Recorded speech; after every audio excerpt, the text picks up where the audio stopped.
Praise be to God. Today we are going to meditate Psalm 11. Researchers had a difficulty in dating this psalm. This psalm was written by David.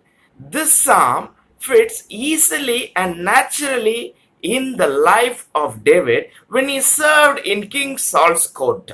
David's life before he became a king can be divided into three parts: the formative years, the faithful years, and the fugitive years. In the formative years, David was a shepherd in the country. He learned how to take care of his sheep, how to worship, and how to love God.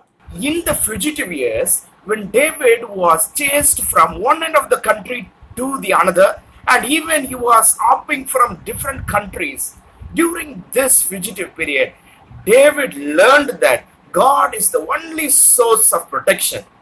David's life period between the formative years and the fugitive years is the faithful years. In faithful years, David served in King Saul's court. In faithful years, David served in King Saul's court. In the faithful years, David learned leadership and wisdom of administration. When compared with the formative years and the fugitive years, the time period which David spent in King Saul's court was the shortest. Though King Saul had given his daughter Michal in marriage to David, the cheering of crowd to David was louder than that for King Saul. This made King Saul jealous as well as suspicious. More than once, King Saul had thrown a javelin at David in a fit of demonic rage. In this dangerous and nerve-wracking period, David has written this psalm, Psalm 11. This psalm is appropriate for all people who are facing crisis and are tempted to run away and hide. This psalm is divided into three parts. Fear is conquered, faith is considered, and faith is confessed. Let me read verse 1. In the Lord I take refuge. How can you say to me, flee like a bird to your mountain? David trusted in God, but someone has asked him to flee away like a bird to a mountain. Bird can be easily frightened. If we say shoo, the bird will be frightened and fly away. A bird fleeing to a mountain is an illustration of a man fleeing to seek refuge.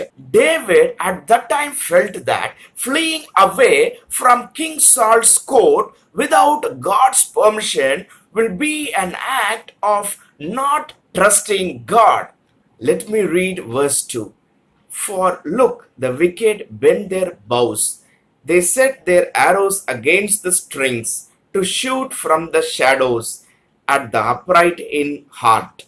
Saul's soul was fertile for the people who saw the rise of David as a problem for their ambitions.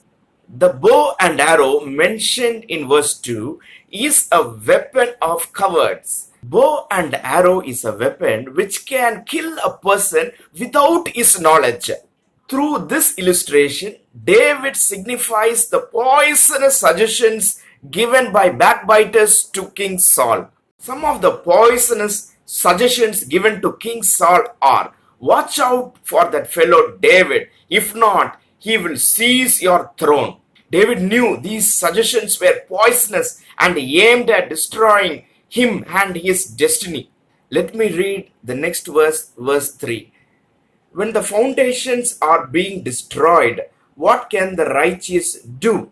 David equates the society to a building. The building will fall if its foundations are destroyed. The foundations of a society are law, order, truth, justice, morality, integrity, etc.